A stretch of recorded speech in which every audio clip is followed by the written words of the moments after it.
तब तक विश्राम से नहीं बैठेंगे, तब तक आराम से नहीं बैठेंगे। अध्यक्ष महोदय, मैं अपना त्यागपत्र राष्ट्रपति महोदय को देने जा रहा हूं।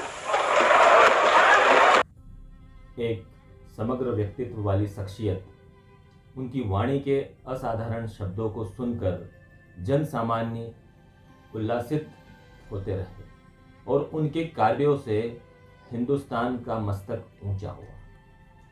साहित्य से गहरा नाता, अनुभवों को पंक्तियों में ढाल लेने की कवित्व प्रतिभा, अथक साधना से निर्मित जो व्यक्तित्व हमारे सामने है, उनके कौन से रूप का वर्णन हो, कौन सा अछूता छोड़ दिया जाए, यह निर्णय कठिन है।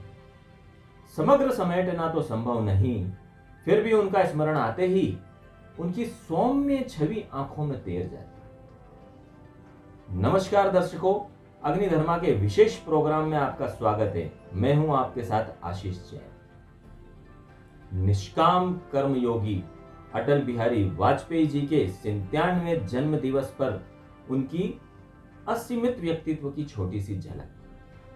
25 दिसंबर 1924 को ग्वालियर में शिंदे की छावनी में कमल सिंह का बाग स्थित कृष्ण बिहारी वाजपेयी के घर में जब अटल जी जन्मे, वो दिन क्रिसमस का दिन था।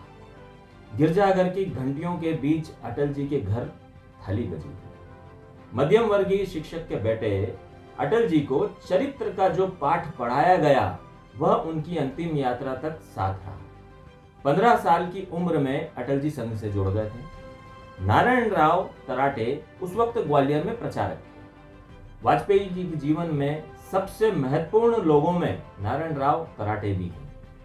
अटल जी संयुक्त राष्ट्र में हिंदी में भाषण देने वाले पहले भारतीय थे। अटल जी ने 1988 में परमाणु विस्फोट का निर्णय कर भारत को नई पहचान दी। 25 दिसंबर 2014 को अटल जी को केंद्र सरकार द्वारा उनके 90वें जन्म दिवस पर भारत रत्न से नवाजने का फैसला लिया गया और 27 मार्च 2015 को अटल जी को भारत रत्न देने के लिए राष्ट्रपति प्रणब मुखर्जी स्वयं उनके दिल्ली स्थित घर पर गए थे।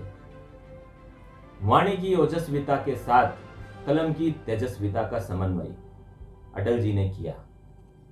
पांचजन्य और राष्ट्र धर्म का संपादन लगातार करते रहे। भारतीय जनसंघ के संस्थापक अध्यक्ष डॉक्टर श्यामा प्रसाद मुखर्जी ने जब बिना परमिट के जम्मू कश्मीर जाने की घोषणा की, अटल जी उनके साथ बतौर वैचारिक पत्रकार के रूप में गए।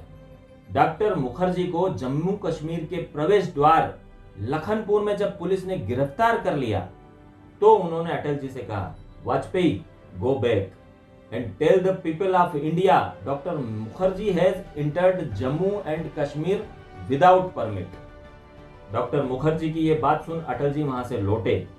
इसी बीच डॉक्टर मुखर्जी का वहां रहस्यमय तरीकों से मृत्यु हो गई। अटल जी ने वही मन में ठाना कि डॉक्टर मुखर्जी के अधूरे सपनों को पूरा करना है। इसके बाद वे भारतीय जनसंघ के कार्य में पूर्णतः जुट गए। 1984 में अटल जी ग्वालियर से चुनाव लड़ रहे। उस चुनाव में वे पराजित हो गए। उसके बाद किसी ने अटल जी से कहा, आपके भाषण सुनकर जनता के मन में अपार श्रद्धा उत्पन्न होती है। अटल जी ने त्वरित जवाब दिया और कहा, भाषण में श्रद्धा और वोट में श्राद्ध। अटल जी मनोविनोद में बहुत गहरी बात कह जाते थे। अटल जी ने सदन में कहा था, खरीद फरोख्त और ऐसी कोई भी जोड़ तोड़ की सरकार बनती है तो वे उसे चिमटे से भी छूना पसंद नहीं करेंगे। इसके लिए विरोधी नेताओं ने भी सदन में उनकी प्रशंसा की। राष्ट्र धर्म का प्रथम अंक अटल जी ने निकाला था। राष्ट्र धर्म को मिली सफलता के पश्चात ही दीनदयाल उपाध्याय ने साहित्यिक पांचजन्य प्रकाशित करने की जिम्मेदारी भी अटल जी को सौंपी थी। 1975 में इंदिरा गांधी ने इमरजेंसी लगाई, तब अटल जी को जेल जाना पड़ा। जेल यात्रा ने अटल जी को राजनीति की कुछ नई नसीहतें दी। अटल जी भाजपा के एकमात्र ऐसे नेता थे जिनकी तारीफ नेहरू जी किया करते थे। उनकी राजनीतिक परिपक्वता के चलते इंदिरा गांधी उनसे सलाह लेती थी और इसी परिपक्वता के चलते नरसिम्हा राव ने उन्हें यूएन भेजा। एक सामान्य भारतीय की तरह उनका चरित्र जो उन्हें हजारों नेताओं की भीड़ में सबसे अलग खड़ा करता है और अजात शत्रु राजनेता बनाता है। लेकिन संघर्ष का बोध उनके इस शिखर पर पहुंचने के बाद भी उनके साथ रहा।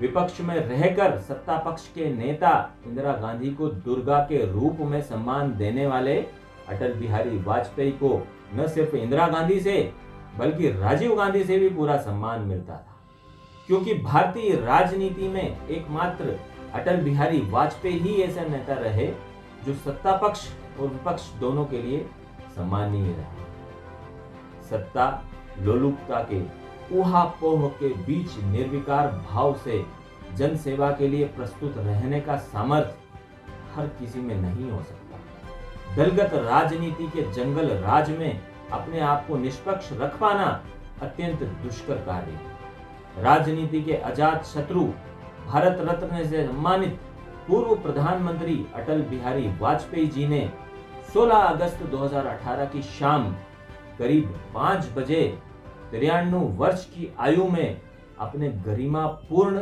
राजनीतिक जीवन के बाद अपनी कर्मस्थली दिल्ली में अंतिम सांस ली। वे हमेशा के लिए इस दुनिया से अलविदा हो।